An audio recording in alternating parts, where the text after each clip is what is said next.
Okay, so Wren Pike grew up in Newfoundland. Through sheer luck, she was born into a family who understood the exceptional value of a library card. Her work has appeared in Grain, Abridged, and Confluence. And Wren, you're unmuted. Shall I take it from here? Cool. Okay. So happy to be here. I think this is very exciting for Pinhole, for you, Erin, and for us as participants. In this, I think it's really lovely, and I'm really pleased to be here. Hello to all the poets that I see out there and audience members. A lot of your names and faces I've sort of seen in places, and I'm like, oh, that's who that person is. And I'm doing a special wave here to Jenny Wong, who I have exchanged so many Twitter messages with and have never really ever met or really seen. So hello. I'm just going to plunge right in. The first poem, the poem that's in the chapbook, a little bit of context. I live in two places. I live in Alberta and I live in Newfoundland, and I often drive the 4,000 miles back and forth. And it takes me about 8 days, and it involves like a 14-hour ferry ride. And I always feel this strong sense of saying goodbye when I leave both places, but especially Newfoundland because that's my home. And I wrote this poem on one of those leavings. So the poem is called These Coasts Are Ghosts, Highways in Between. And it's a poem of passage and displacement. These coasts are ghosts, highways in between, departure afoot, hard on the gas. Tomorrow I'll hit motels, remote, tide far out, new moon eyes half closing. The roar is no more waves rushing rocks. Susurrating vehicles pass fast. Nighttime pause recalls, inlets, tickles, breakwater arms out weathering the storms. Boats up on the hard, accepting fall, scuppers open, seasons passing through. And the second poem I chose is an older poem, but it's really, I've been bringing myself back and reading it a bit lately. And it's because I feel like we're in a time of great challenge right now. And I wrote that poem at a time of great challenge. And so my second poem that I'm going to read, which is also fairly short, is about essence and purpose and tenacity, because I think that's what we need right now. So the second poem is called At the Heart of Everything, There is Rebar. And it goes like this. Steadfast it labors, holding the world together, not brash and self-serving, more quiet, I got this. It's undeniable, set in its ways, inflexible. It waits for you to come to it, only stabbing you in the foot or the calf if you wander deep in murky waters or construction hells. It's kind of reassuring how it shows no bias, upholding all sorts of supremely lovely and also, let's be honest, shit architecture that should never have been built, was opposed by the community, but constructed anyway because some rich dumbbell wanted to make an obscene profit. That's how rebar rolls, kind of wobbly and heavy, unattractive yet essential, ready with a rough and crusty exterior, tending to erode if exposed, totally built to be buried, uplifting. It promises to persist, to reemerge. It counts on the drip, drip, drip of history to eat away at its cemetery goodness until its steely fingers can reach into your streams and reservoirs, catching your discarded tires, making whirlpools of your cages. And that's it for me. I can't wait to hear what you're all going to read.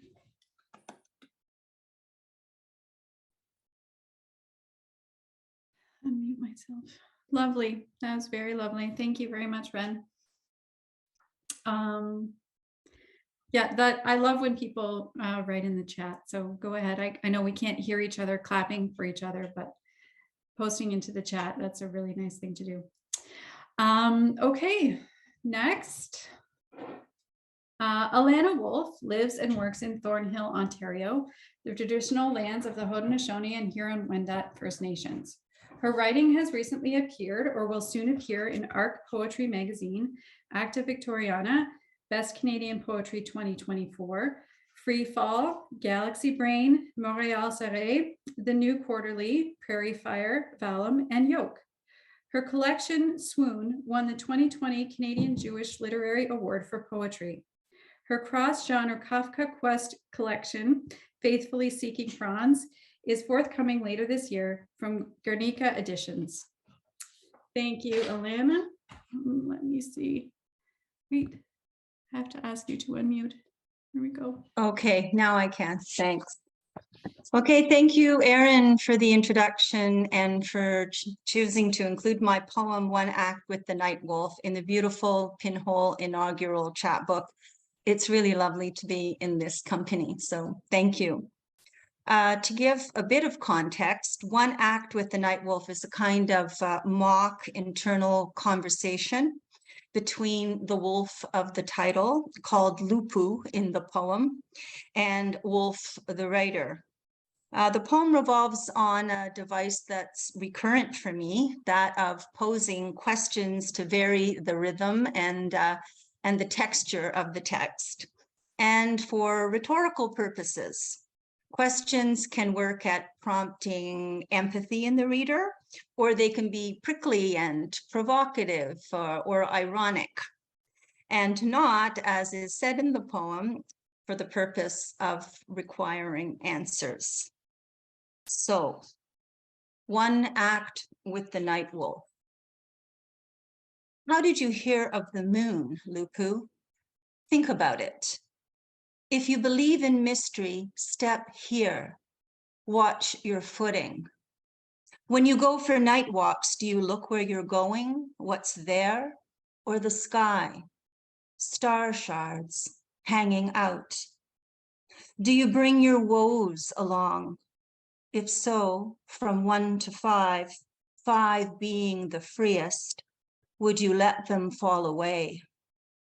The work of the Lord is in pieces. Let's roll in the smoky snow for a change. It's a green light for wolves tonight. Moon the nearest I've ever seen. Swing low for it, Lupu. So pellucid pink we could howl to our favorite tunes. Mine are named for trees in the street. Beech, oak, up from ash, ascending to the spheres. Unshielded as the satellite. And could it care less? This isn't a question, Lupu. I'm not listening for answers. Okay, and I'm going to read a partner piece. It's titled Luna, which of course means moon. Luna. You are full of glitches, and I write my little songs. You grin like a backhand slap. I sit and scribble. One in stone and one aloneness, bed or breakfast. Which came first? Arm or harm or charm? The secrecies of outer, inner, flips and language bits, seeing these as part of poetry's work, and choosing from among the waiting words to make them fit, in lines that might be said to pen themselves. I cast a piece with you herein, your takes and your mistakes. You gave your face for free, like Carrie Fisher signed her girlhood likeness, Princess Leia, to Lucas. I claim your beauty too, radiant in phases, grand and warm, at other times ethereal, oblique.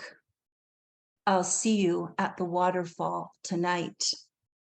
The song of falling water blankets the sadness. Yes, I'll be alone. You will be alone as well.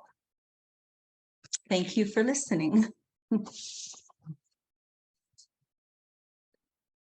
Thank you very much, Alana. Beautiful poems. And I love the pairing of them too. Okay, next we have Francine Diodati.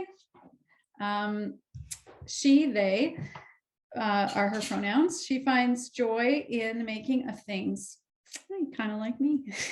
Her work appears in Peregrine Literary Journal, Pinhole Poetry Journal, and Hall and Lane magazine. She has an honors BA in English from York University and studied poetry at the University of Toronto. An Amherst Writers and Artists Certified Facilitator, she is ever grateful for the many ways AWA nourishes her, not only as a writer, but also as a late blooming neurodivergent soul. Francine lives in Toronto and deeply appreciates all this home on native land provides to her, her partner, and 2 young children. Okay.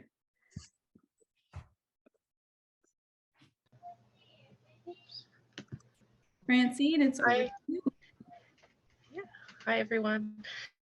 Not good with impromptu speeches, but thank you, Erin, for choosing my poem to be a part of this. It's a very special poem to me, and it means a lot for the timing of it as well.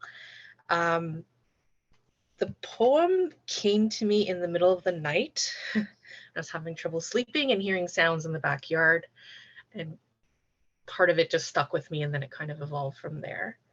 And poetry usually is what my journal would be full of. That's sort of how I process things. So this was part of that, I guess. So here we go. On the anniversary of your death, it's 2 a.m. and I awake to the crack of snow, foot stepping towards the back door rattling. I mistake it for you, returning home from the night shift, frosted. Raccoons crown themselves with our trash can lids, moon eyes reflecting the only light left as they dig this bed we shared with our cat, soul cradling in the rumble of her fur belly, a small last solace. I could not risk cold floors, creak underfoot, my bones heavy, calculating cost of collusion in this tentabular prowl of bandits calling me to unmask them. And the second poem I picked also has a special meaning to me. It's called Wildflowers, an Ode. It starts with an epigraph, so I'll read that first. In gardens, the tiger lily said, they make the beds too soft, so the flowers are always asleep. Lewis Carroll, Alice Through the Looking Glass. Her nails hold the secret of flowering dandelions, how bitterness can be etched sweet on tongues that find comfort within the wild of things. In spring, she belongs to the marigold shoulders of highways, foraging for gold lining the streets of migrant dreams sold to her. Back bent, hands drown in the honeyed waterfall of her crops. She shines even in the shade thrown by passing cars. Those are weeds, Wop. Slides off her fork, slick, her olive oil waltzing in a sea-salted current, garlic glistening on the lion-toothed tails dripping from her pan to her children, mouths that have not yet learned the English word for weed. Their porous palates, vermeil golden, light, thickening with each mouthful, savor in the reflection on their forks. Thank you for listening. Lovely. Francine, was that a poem that I think you sent some poems to me and I was like, I really like this poem. And you said, oh, it's already been taken by somebody else. And I was like, oh, shoot, is that the same poem? Oh, you're muted. Yes, I think it was. Yeah. Yeah. Well, I'm so glad we got to hear it tonight. Thank you. Thank you for sharing it. My pages got out of order and I'm sorry if I sprang that on you. I think Francine, weren't supposed to read until a little bit later, but I'm not sure. As long as we keep the West Coast people until a little later, I think everyone will be okay. So I think we'll go to Pamela now, if that's okay. Yep. I'm going to read your bio here. Pamela Mosher was born and raised in rural Nova Scotia and now lives in Ottawa with her wife and young children. Her writing has been published in journals such as the New Quarterly and Grain Magazine and was recently included in Best Canadian Poetry.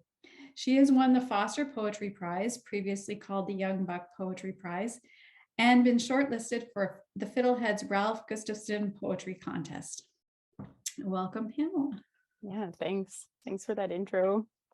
I'm also not good at just sort of off the cuff talking before reading a poem. So you did ask for us to give some background on the piece we're going to read. So the piece that I have included in this chapbook is one that was published in October in Pinhole.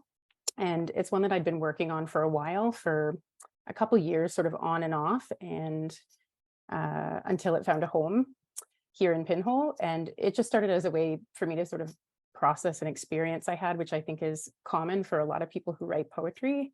But that experience was just having a baby, like the birth itself, and that not going the way that maybe I hoped it would. But during the revision of the poem, I found, like without me intentionally doing it, the subject of the poem changed from me and my experience to me writing about my child and sort of her arrival in the world, which I think changed the poem for the better and made it feel a little bit more accessible. That movement from like focusing on the self to focusing on the other. So anyway, enough preamble. So the poem I had published is called Carried Inside. Sorry, Carried Inside.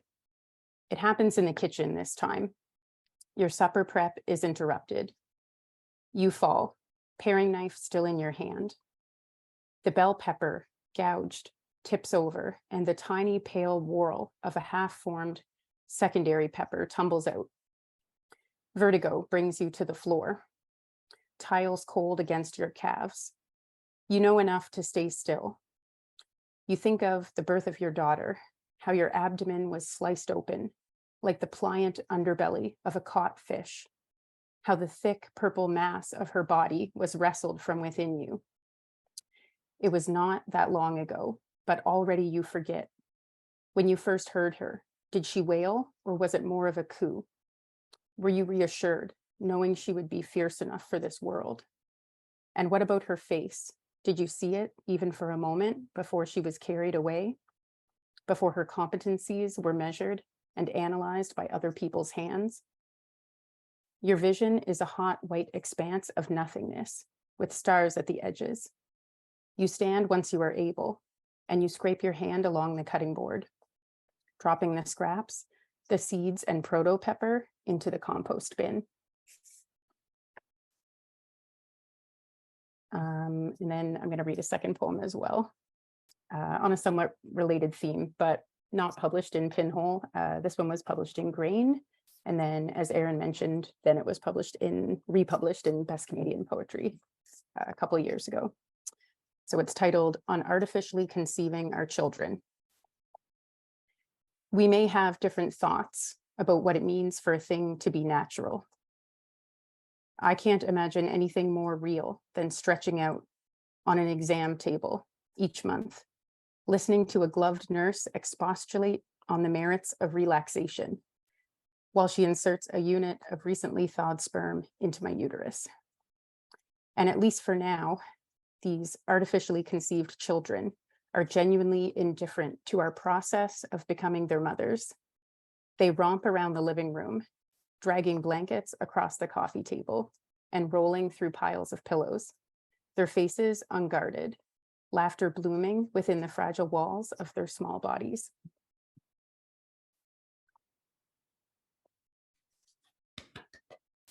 Love that. Love them both.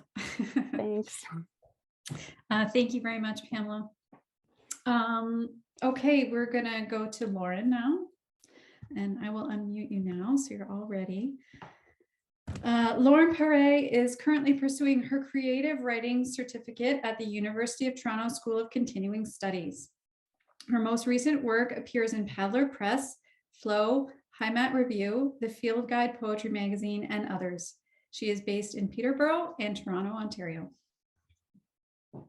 Thanks so much for the introduction, and thank you all for being here. I'm really excited to read for you tonight. So I'll start first with my poem from the Chapbook. So this was a prose poem that I wrote for my creative writing program through U of T. So this poem is called Self. You find your own ways to deal with the news. You ride the subway till the end of the line and back again. You text in church pews. You pull out your hair to get a head start. You cover the windows with bed sheets. You marry silence, but hook up with gaslighting. You go round and round and round and round. Then somehow you arrive at your station. You repaint the walls green. Your hair grows back. You call off the wedding. The aftertaste of sin remains on your tongue, but your toes meet the ground and ground and ground.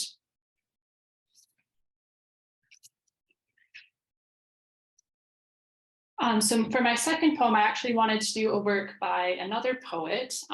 So this one is by Roger Reeves. So he actually just won the Griffin Poetry Prize yesterday.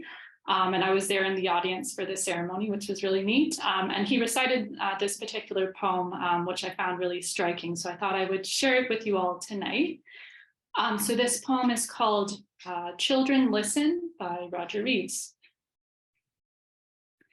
It turns out, however, that I was deeply mistaken about the end of the world. The body in flames will not be the body in flames, but just a house fire ignored. The black sails of that solitary burning boat rubbing along the legs of lovers, flung into a Roman sky by a carousel. The lovers too sick in their love to notice a man drenched in fire on a porch, or a child aflame mistaken for a dog, mistaken for a child running to tell of a bomb that did not knock before it entered, in Gaza with its glad tidings of abundant joy. In Casimir's, a god is weeping. In a window, one golden hand raised above his head as if he's slipped on the slick rag of the future. Our human kindnesses, unremarkable as the flies rubbing their legs together while standing on a slice of cantaloupe. Children, you were never meant to be human. You must be the grass. You must grow wildly over the grapes. Thank you so much for listening, everyone.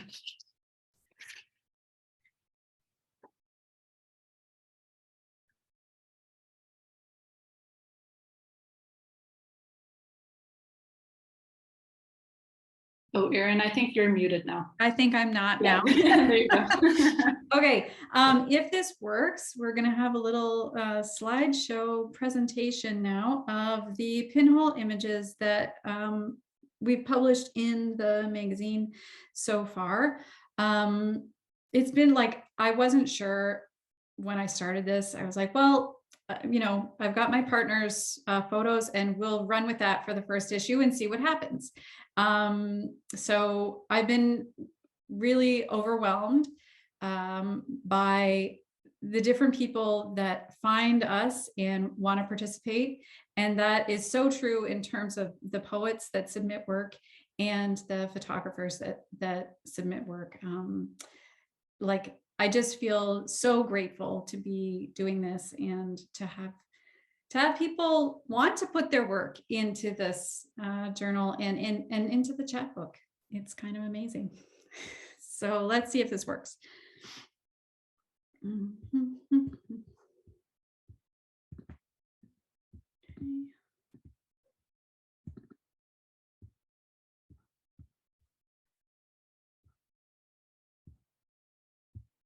Gotta get rid of this first.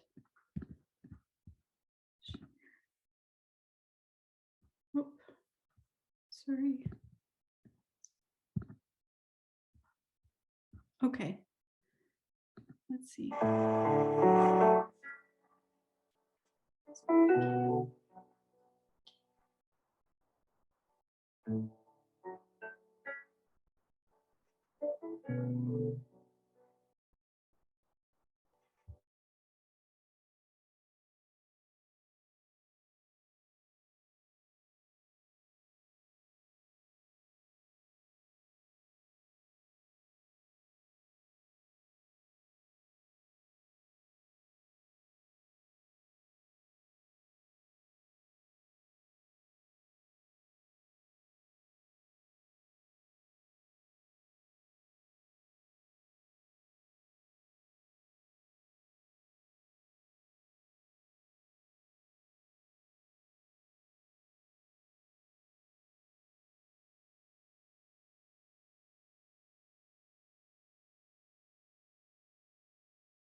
So, did you get to see it? I saw it. Okay. So I love that art form. I think there's so much to do with it, and you can be so creative. I found that a lot of the pinhole photographers are, they're scientists and experimenters, and they have so much fun making their own cameras and then figuring out how best to develop what they end up with. And I don't know, it's a lot of playing, and I like that. I like that with poetry as well.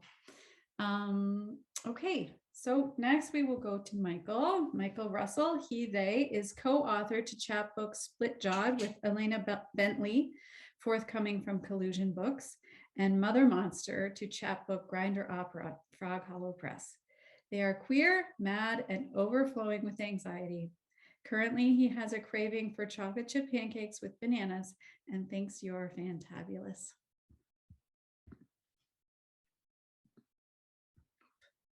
Sorry.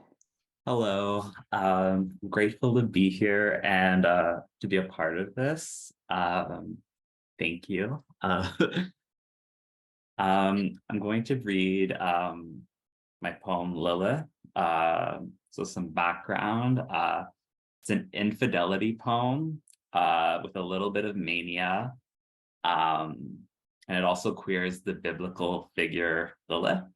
So Lilith. 3:30 a.m.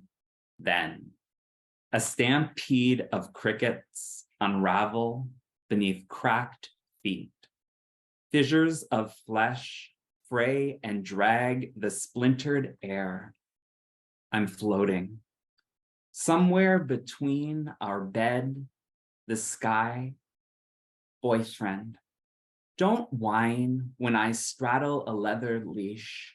Saddle myself against the tanned hide of this beast, pelvis meshed into his giant spine as one. We sprint through the loose branches, fallen fruit, stomped sticky with betrayal. Love, again, you're a mammoth in sleep. Listen. My first mistake was trusting Eden. My second, you. This morning, the omen of stinging insects drank pomegranate from my wrists. I promise not to scald you, burn the garden with fire, ice, but salt.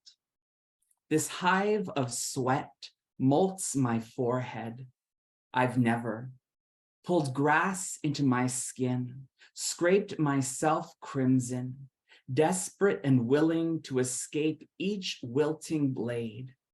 I am the wind tide, the drool that flies from this beast's jowls, the mania that rises to a gallop, halts, the bruise of morning. I'm going to read a companion piece called Eve.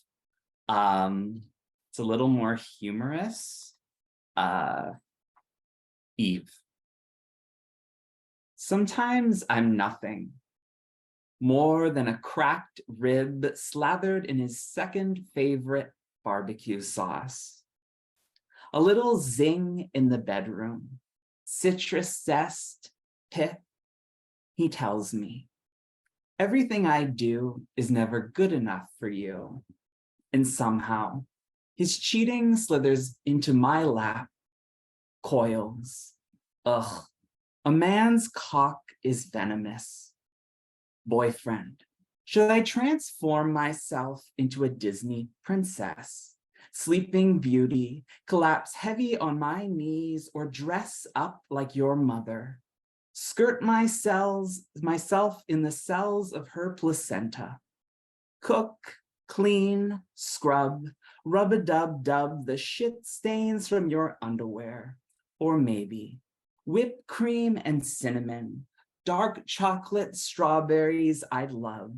To boil you a pot of chili, fill it to the rim with cayenne and ghost pepper.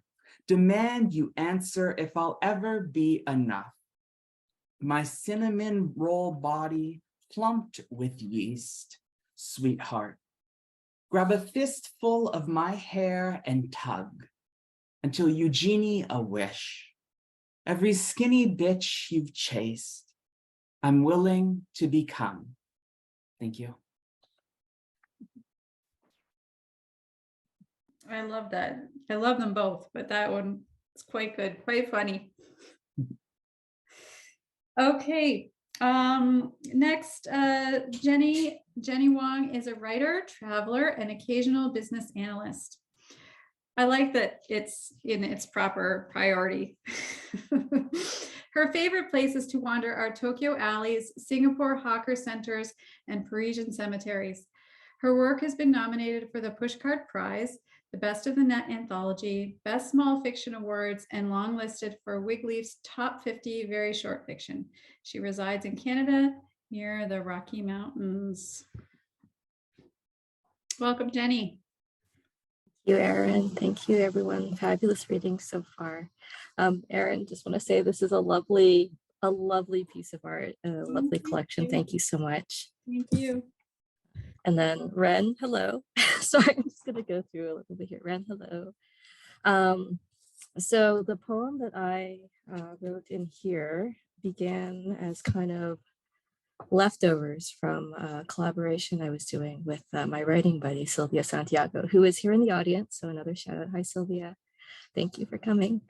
So yeah, it's amazing what you do when you save those little lines and you just, they kind of sometimes turn into something else.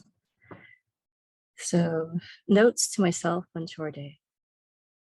When the mountains glower and throw thunder over their shoulders, observe how the heart is a fallible muscle, the way tomatoes redden in their cages, the way cantaloupes weave withered webs on their skin, the way an eggshell turns translucent when held against light. Listen to bitten nails chase the white rattle of the last aspirin in the bottle. Restore factory settings.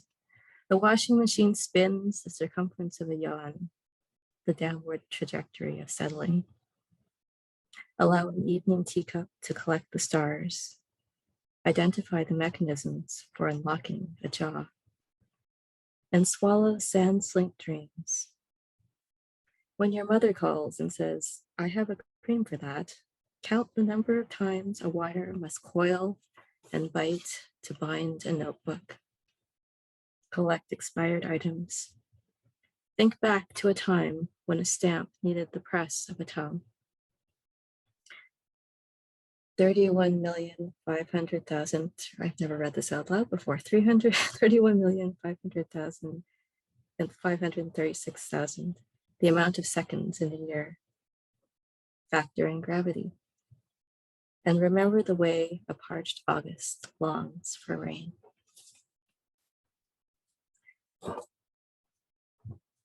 Thanks. So the second poem I wrote, or I'm going to read, kind of was, I was in Lisbon a couple months back and I was dealing with jet lag in the morning, early morning before anyone's hit the streets. So it was just quiet and I was just overlooking the shops as they're closed and just enjoying just being elsewhere. And this poem kind of came out of that. It's called Lactic Acid.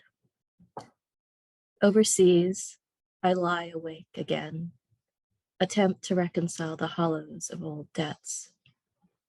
I think of inheritance, parents, grandparents, the way my fourth toenail curves instead of flattens, my susceptibility to sleepless nights, the ineptitude of my lungs when I run. And yet, there is something deeper, an innocent thievery absent of intent, a time when my bones stole calcium from my mother's bones, whose bones stole from her mother's bones. How far back does this legacy go? How far have these minerals traveled? My great-grandmother had a streak of white hair even before she crossed the ocean. Perhaps as we get older, our skeletons begin to show. There is something inside me that eats away any desire for stillness. And so perhaps this is why I wander. Something in my bones, looking for home. Thank you.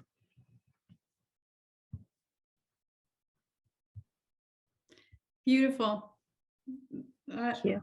It's so nice to hear you read your poems, which I have worked with in print and online, for you to read them out loud. And then the special treat of getting to hear another poem. It's such a nice treat. Thank you very much. I haven't seen any sign yet of Clayton. He's our last reader, and I don't see him yet. So we'll just have to take our time and hope he shows up. And also I wanted to say, Jenny, I have the same thing with numbers. So, I totally get it. Yes, Grace and Jessica, I know you haven't read yet. We're not going to miss you. He hasn't even showed up into the meeting yet. So I'm just trying to give him a little extra time. Okay, next, Jessica Lee McMillan. Her is a poet and civil servant with words appearing and forthcoming in the Humber Literary Review, Train Poetry Journal, page 51, Rogue Agent Journal, Gap Riot Press, Auntie Lang, Blank Spaces, Red Alder Review, Sorts, I'm not sure, and others. Her first chapbook is coming in fall 2023 with Rose Garden Press. Jessica lives with gratitude on the unceded and unsurrendered territories of the Hockamallam speaking peoples known as New Westminster, with her little family, large dog, and shelves of books and records. Thank you for coming out to read to us tonight, Jessica. Hi, everyone. Thank you, Erin, especially for putting together such a gorgeous chapbook. Just touching it. I had a sniff as soon as I opened it as well, because I'm a perverse. It's absolutely gorgeous. Thank you for the love. And it's lovely to read with all of you and all of you who came as well. It's nice to see familiar faces. I will start with the poem that's in this chapbook. And I guess I don't usually sort of preface my poems very much either, but I guess I can say, like, I had been thinking about how little division there really is between ourselves and the natural world, even a houseplant like a money tree, and how, intimacies are something that we can choose. And so I will read Money Tree. When I learned to braid my hair, I knew I could knead lengths of my heart into intimate blinks, wing flits, and fizzy kinks, sunned fuzz on nape. When braiding into the hole, I learned how the bold lines break, the split from origin, root tied to plate. One may knit self into browning nodes, hard arteries, or slip a few stray lengths. The money tree is only stems, forced to hug, a heart gripped before it grows, limbs extended with discipline and risk. And the next poem is actually not quite related, but it's from the same era of writing. It's going to be in my upcoming chapbook. And it's my experience working as a teenager on a commercial gill netting boat. Gill net. Nowhere to break away on the boat, my smoke snuck out the porthole above the toilet, rereading his juvie devotions on legal yellow. A battle of temperatures. The bow was warm and muddy Fraser, ice hold tepid with fish, lunch on red ring. Clouds seemed to boil opening week when we took the biggest catch. Lacerated bodies splayed slick on the deck, bashed to the side over waves. In the bath, unscrubbable scales sheathed my legs in a tail of refraction mesh, the same that snags gill filament to rob breath. Fish oiled every inhale, every paper bill, overpowering perfume counters at the mall to score Doc Martens and lipstick. Landsick, I threw up in the garbage. I thought of the way one salmon looked when I put her back in the current too late. Thank you so much, Jessica. One of the things that I particularly love about Money Tree is the sound of it, like the way that the words fit together. It's so lovely. I really enjoy it. Thank you very much. Okay, I just got a message a while back from Clayton saying that he's going to be quite late. So he says, don't stick around. He'll try, but we'll just move on to Grace. And there was Julie Ruda and no, I've got that backwards. That's right. Julie Ruda and Julia Hartline also could not make it, but their poems are in the chapbook, and they're both quite lovely as well. So as soon as we have this chapbook available, or those of you that don't have it yet, please check it out. It's, in my opinion, it's filled with wonderful poems that everyone should read. Okay, Grace Kwan is a Malaysian-born graduate student researching the creative, intellectual, and artistic labor of Asian immigrant settlers in Vancouver, BC. Their recent poetry appears in Four-Way Review, Cantheus, Room Magazine, and others. Welcome, Grace.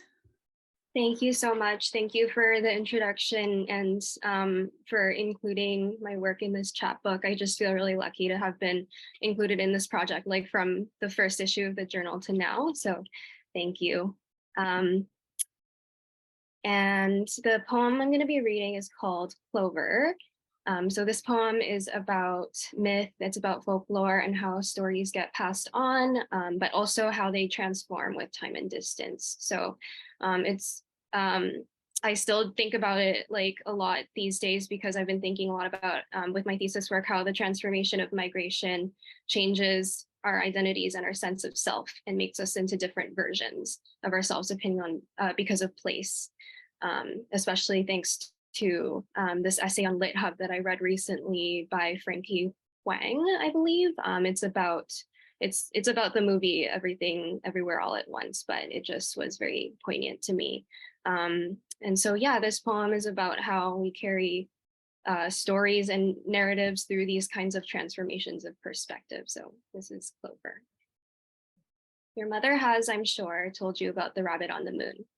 Mine tells of the wild hare born to a pair of pet rabbits in a house down the trail, or sometimes monkeys, sometimes otters, sometimes a toad, but mostly rabbits. Downy gray things with dumpling bums and periscope ears.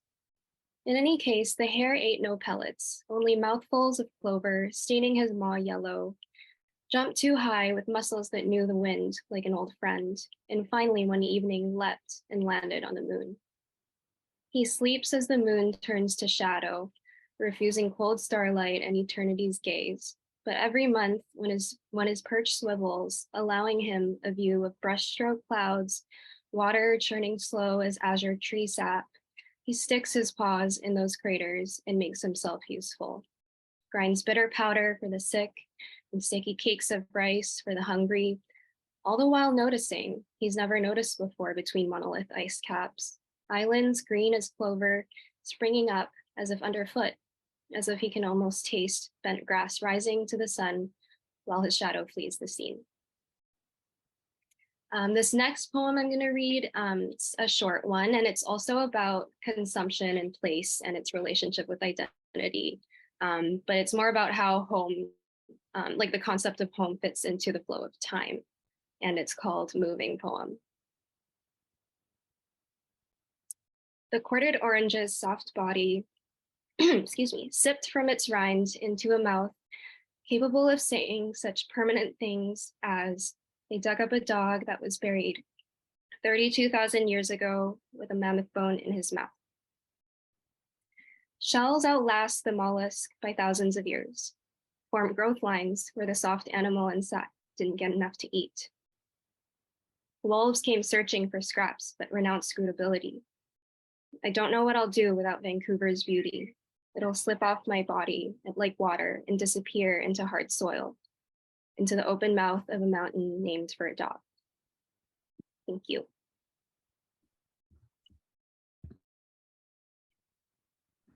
Thank you so much, Grace. That was wonderful. Well, I don't see Clayton joining us, so I did promise a prize. I'm going to ask Grace to pick a number between, let's see, 1, 2, 3, 4, 5, 6, 7, 8. Between 1 and 10. 9. 9. Okay. So we have Shay Ben Shalom. I'm not sure how to pronounce that. If you will email Pinhole Poetry, the email is simple, pinholepoetry@gmail.com after this, and give me your address. I will send you a copy of our brand new chapbook. Other than that, I just want to say thank you again for everyone to come out and join us and listen to some poetry and read some poetry and look at some photos. This was my first time hosting. I'm pretty sure it won't be my last, so we'll hopefully get better and better as the time goes on. I'm gonna ask you to unmute just so that you can hear each other, you know, clap or whatever you want to do. And then we'll just say goodnight and thank you again. Okay. Thank you, everyone. I'm awed. I mean, as an AWED. I'm also the other one, but I meant the AWED. And your work, your efforts, your work, your vision, Erin. Oh, big kudos to you, really. thank you so much. Thanks a lot. And Very thank touching, you. very touching. Oh, it was really lovely to see all of you, and I hope someday we'll see each other in person. I know a lot of us are far apart geographically, but you know, the poetry scene in Canada is fairly small, and you know, now that there's no imminent terrible danger where we can kind of be out and about again. Hopefully we'll see each other at some events next week. I'm getting to attend the Ottawa Small Press Book Fair, and number 1 on the table in the place of honor will be this chapbook. So I'm so happy. And I said in the email, if there are any left over, and I don't expect there to be any left over, but if there are, I'll set up a little shop online and you guys can check in and order one if you would like. Okay. So Erin, will there be a second edition of this inaugural chapbook? Because I've already had many requests for copies. Well, I can do a second printing if we get to that point, but like it is a labor of love, we'll say, because I am printing them all off. I'm hand folding, hand sewing. So we'll see. It might not come out right away. Okay. Okay. Just know that I have already many requests. Okay. Well, that's excellent news. I'm so happy to hear that. But yeah, I might take a week or 2 of a break just to give my fingers and my eyes a little rest. That's all. Yeah. Well, we appreciate that there's 50 copies. That's pretty amazing too. Not for long. Not for long. Okay, and I'm so looking forward to Pamela. You're going to be at the Small Press Book Fair, so we get to meet. Yes, she will be my table mate for a couple hours. Yeah.